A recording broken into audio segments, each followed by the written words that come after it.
Hello বন্ধুরা, বিকেল 4টেটা শুধু আমার। নেই সকালের ব্যস্ততা, নেই কোনো তাড়াহুড়ো, নেই টিফিন গোছানো, নেই এটা দিলে না, ওটা করলে না, জলটা দিলে না, খাবার গোছালে না, আমার জামা কি পরে যাব। নেই সকালের ব্যস্ততা। বিকেল 4টেটা শুধু আমার। 1 কাপ চা, 2টো বিস্কুট। বাইরে মেঘ, হালকা ঝিরিঝিরি বৃষ্টি পড়ছে, টিভিতে খবর।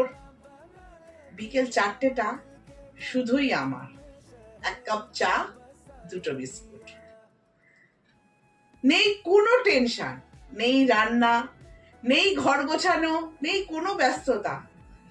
বিকেল 4টেটা শুধুই আমার। 1 কাপ শান্তির চা আর 2টো প্রিয় বিস্কুট। বিকেল 4টেটা শুধুই আমার। ভালো থেকো, আবার আসবো।